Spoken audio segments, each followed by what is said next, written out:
comes a day when you catch your reflection and realize the person in the mirror isn't quite the same one you used to know. Lines around the eyes, a few silver strands in your hair, and deep down, a small voice whispers, "I'm not who I used to be." Society tells us aging means loss. We lose beauty, we lose strength, we lose relevance. But what if that story is incomplete? What if aging isn't something to fear, but a gift to embrace? In this video, we'll explore 10 profound Zen Buddhist lessons on aging gracefully. Lessons that can help you let go of fear, make peace with change, and discover a deeper kind of joy. You'll see why being forgotten might actually be freeing, why your aging body is not your enemy, but your oldest companion, and why love, real love, never dies, even when people we care for are gone. So the question is, are you ready to see aging in a completely different light? If you are, stay with me until the end, because what you'll hear today might just change the way you see the rest of your life. 1. You are not your reflection, detaching from the mirror illusion. When you were younger, mirrors often brought validation. The right outfit, the glowing skin, the energy in your posture. It was easy to feel in control of how the world saw you. But as the years go by, the mirror starts whispering other truths. Crow's feet, looser skin, posture that's changed, and we begin to equate these visible changes with fading worth. But Zen invites us to look deeper. In Buddhist teachings, the concept of anatta, no self, reminds us that what we see is not all that we are. The body, the face, even the mind, they're always changing. There's a famous Zen koan. Show me your original face before you were born. It's not meant to confuse, it's meant to point you inward. You are not your reflection. You are not the surface. You are the awareness behind it. Imagine this: 2 women, both 70 years old. One looks in the mirror and mourns the girl she used to be. The other smiles gently and greets the woman she's become. Same mirror, same lines, different mind. Zen teaches us that freedom begins when we stop identifying with what is always changing. So next time you stand before a mirror, pause. Look beyond the surface. See the strength, the tenderness, the story in your eyes. And remember, you are more than what you see. What would happen if you stopped judging your appearance and started witnessing it with curiosity and kindness? 2. Aging is not loss, it's expansion. In the Western world, we often equate aging with losing youth, losing beauty, losing relevance. But Zen whispers a different truth. Aging is not loss, it's expansion, not shrinking into the background, but growing into yourself. Imagine a tree in late autumn. Its leaves have fallen, its fruit has been harvested. To the casual eye, it looks bare, finished. But underground, the roots grow deeper. The tree is storing energy, preparing for renewal. This is the stage of life many of us fear. But what if it's the moment where our roots finally deepen, where what we've learned finally has space to integrate? When we're young, life is often about doing, becoming, achieving. But aging invites a different rhythm. Not less meaningful, just quieter. Not less vibrant, just more internal. A woman once said, "When I turned 70, I didn't feel old. I felt finally unburdened, like I had nothing to prove." Think about that. When you're no longer trying to win the race, you finally have time to notice the scenery. Instead of fearing what is being taken away, notice what is being given. Ability to sit with discomfort without panic. Capacity to listen without needing to fix. Wisdom to know what Zen doesn't ask us to cling to youth. It invites us to become more fully present to each stage of life. And in that presence, there is always expansion. In what ways has aging expanded your inner world, your compassion, your understanding, your sense of what truly matters? What might you gain if you stop measuring your worth by what's faded and start honoring what's grown? 3. You won't be remembered forever, and that's okay. One of the hardest truths to accept is this: we will all be forgotten. Not immediately, not completely, but over time, names fade, stories blur, legacies dim. And yet, Zen reminds us, this is not tragic, it's liberating. There's a story of a Zen monk who spent decades serving quietly in a remote temple. He helped villagers, taught students, tended the garden. When he died, there was no statue, no book, no shrine. A student asked, "Isn't it sad that his name will be lost?" Another monk replied, "His kindness flows in the river. His presence lives in the wind." To Zen, clinging to a fixed identity, even one built on noble deeds, is just another form of attachment. Just like our bodies, our names too are impermanent. This may feel uncomfortable at first. After all, we spend much of our lives trying to matter, to leave something behind. But here's a shift in perspective. What if your impact doesn't need your name attached? Think of the people who shaped you. Do you remember all their names? Maybe not, but you carry their influence, the warmth of a teacher, the kindness of a neighbor, the quiet strength of a parent. Your actions ripple far beyond what memory can hold. Zen invites us to let go of the desire to be remembered forever, and instead, focus on being fully present now. There's freedom in this, because when you no longer live for recognition, you begin to live with authenticity. No performance, no pressure, just presence. If your name fades but your kindness remains, is that not a legacy worth leaving? What small act of presence or compassion can you offer today that might ripple quietly into someone else's tomorrow? 4. Your body isn't betraying you. It's inviting you to slow down. One day, you notice the stairs feel steeper. You reach for something and your joints hesitate. The body you once trusted now needs a little more care, a little more patience. And it can feel like betrayal. But Zen offers another view. There's a story of an old monk who could no longer carry water up the hill. Frustrated, he asked his teacher, "Why is my body failing me?" The teacher handed him a cracked clay pot. "This pot once held water perfectly," the teacher said. "Now it leaks. But the water that escapes nourishes the earth." The monk realized his body had changed, but it still had purpose. Your body is not turning against you. It's inviting you into a new relationship. One of gentleness, respect, presence. It has carried you for decades. Through storms of emotion, through illness, through joy, through heartbreak. It deserves not your resentment, but your reverence. We live in a culture that worships youth, where the measure of worth is often tied to appearance or speed or strength. But Zen reminds us that slowness is not weakness, it's awareness. When your body slows down, it's giving you the chance to pay attention, to move deliberately, to feel each breath. Think of a tea ceremony, the way the master lifts the cup slowly, gracefully. That stillness is not limitation, it's precision, it's presence. So instead of seeing your aging body as an enemy, see it as your oldest companion, the one who's been with you through it all. Treat it with kindness. Rest when it asks for rest. Move gently. Nourish it. Listen. Because this body, imperfect, aging, miraculous, is still your doorway to this moment. What if your body's signals weren't failures, but sacred messages asking you to treat it with reverence? 5. You can't keep everyone, but you can love without clinging. As the years go by, people begin to drift. Friends you once spoke to daily now feel like distant stars. Family members move away, emotionally or physically. Some relationships fade, others end without warning. It hurts. We wonder, did I do something wrong? Why didn't they stay? But Zen teaches impermanence, not as a flaw, but as the very nature of life. A student once asked a Zen master, "Why do people leave when we love them so much?" The master replied, "Look at the cherry blossom.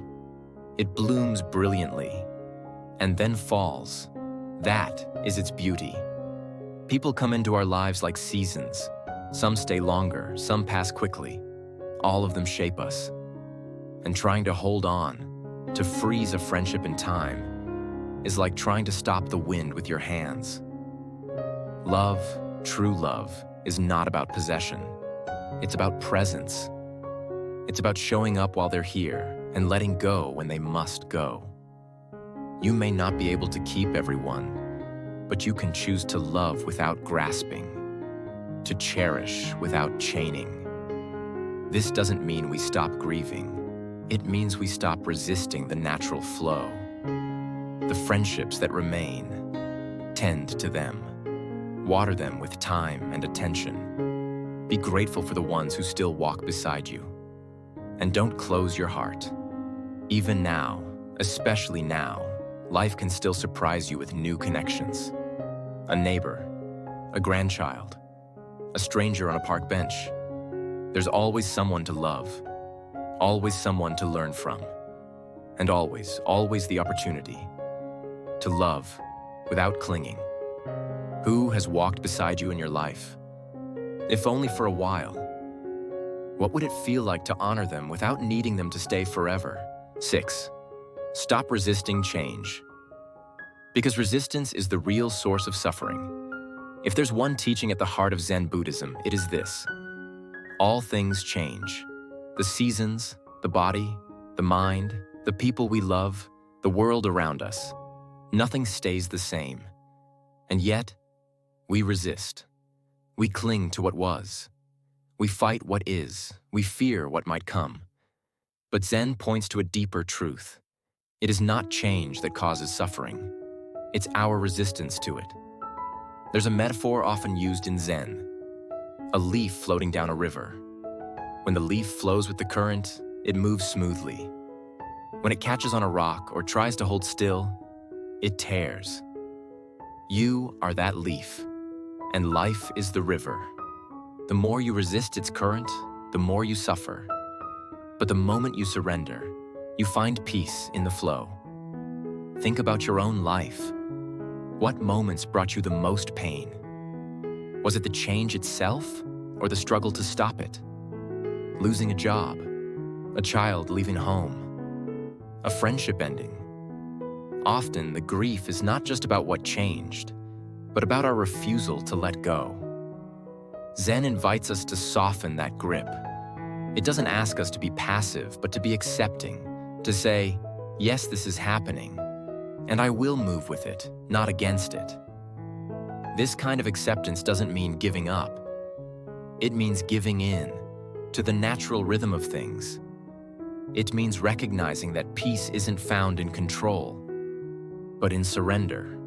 So next time you feel life shifting beneath your feet, pause, breathe, and instead of resisting, ask, what is this moment trying to teach me? Because when you stop clinging to what was, you begin to receive what is.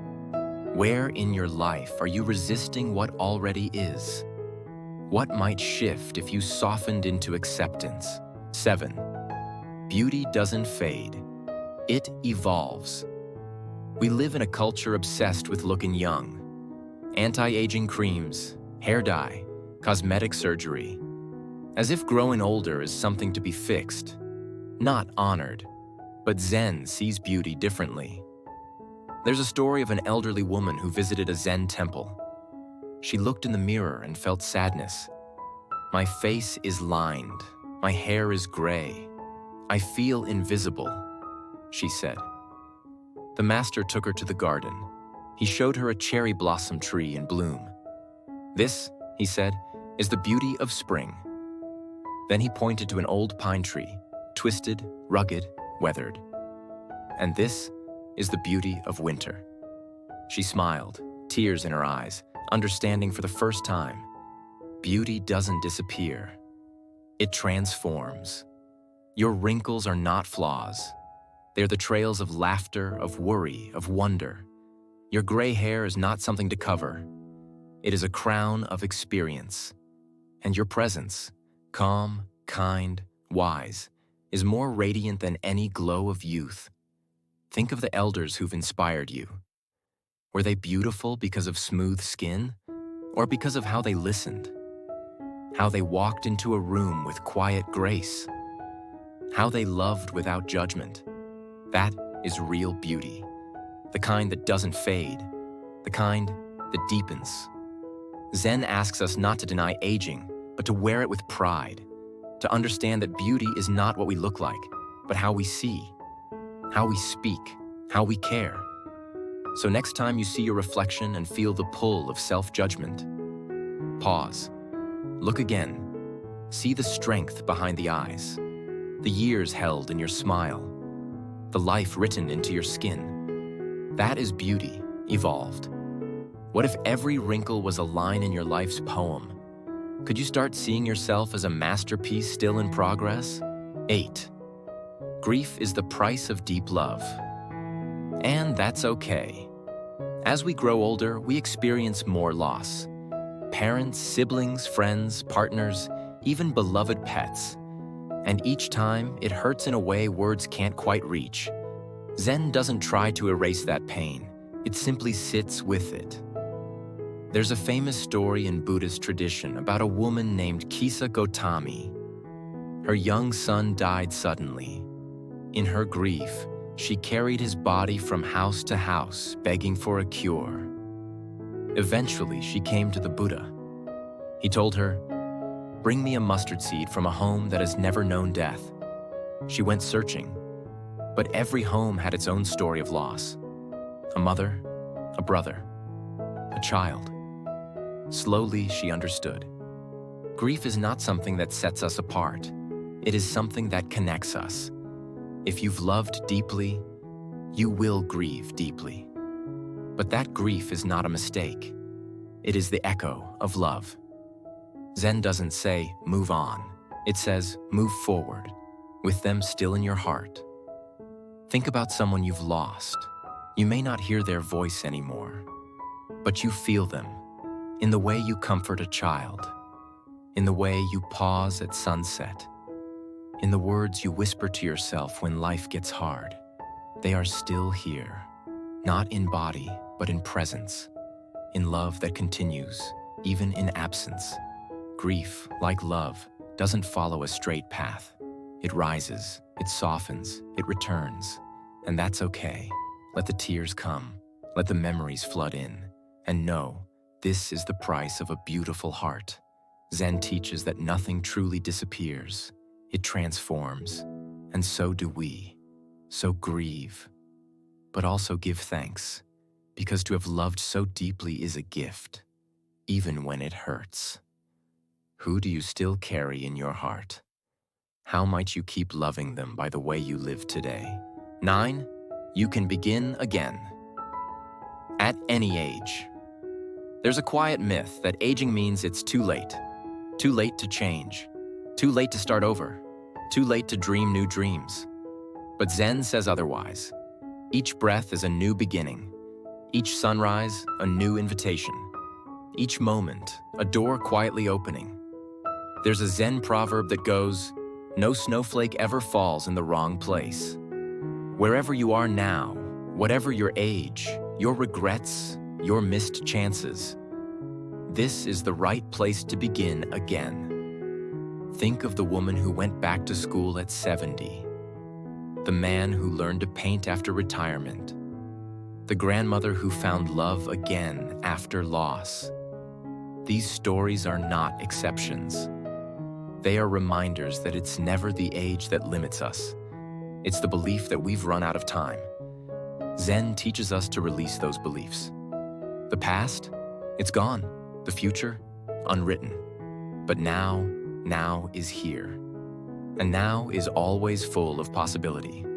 So ask yourself, what have I always wanted to try? What truth have I been waiting to speak? What joy have I postponed? It doesn't have to be big. Begin again by sitting outside and feeling the wind, by calling someone you miss, by saying yes to something you've always been too afraid to do. Aging doesn't mean closing doors. It means walking through new ones, with the wisdom of all the paths you've already walked. This moment right now is your invitation. Say yes. What's one dream you've quietly tucked away, believing it's too late? What's the smallest first step you could take to revive it? 10. Aging is not the end. It's the deepening of your presence. We often think of aging as winding down, slowing, dimming, the end of the story. But Zen suggests something more beautiful. Aging is not the final act. It's the quiet moment where everything becomes clear. There's a stillness that comes with age, not the absence of activity, but the presence of awareness. When you were younger, life may have felt like a rush. Deadlines, goals, noise, proving yourself. But now, something shifts. You begin to hear the birds more clearly. You notice the light through the trees. You find yourself pausing mid-sentence. Not because you've lost your words, but because silence feels full. This is not decline. This is depth. Zen teaches that true presence comes not from doing more, but from being more. And aging? It gently strips away the distractions, the roles, the masks, the rush. It brings you back to what matters: kindness, stillness, connection, gratitude. There's a Japanese concept called wabi-sabi. It honors the beauty in imperfection, the grace in aging, the richness in simplicity. And that's what you become too. Not less vibrant, but more refined. Not less visible, but more radiant from within. So don't think of aging as stepping away. Think of it as stepping into yourself, more fully, more honestly, more peacefully. You are not fading. You are arriving. Final thoughts. Embracing the gift of time. So here we are, 10 quiet truths from Zen. Not to fight aging, but to befriend it. To see it not as an enemy, but as an invitation to let go, to slow down, to live more deeply, to love without fear, to begin again, right where you are. Aging is not the closing of a book, it's the turning of a page. And the next chapter? It's yours to write. You carry wisdom now. You carry grace. You carry the soft strength of someone who has lived, lost, laughed, and loved. What a beautiful thing that is. If something in this video spoke to your heart, share it with someone you love. Leave a comment. What truth resonated with you the most? And if you'd like more reflections like this, gentle reminders to breathe, to let go, to come home to yourself, consider subscribing. Thank you for being here. Thank you for growing with us. Until next time, may you walk slowly, love deeply, and live gently.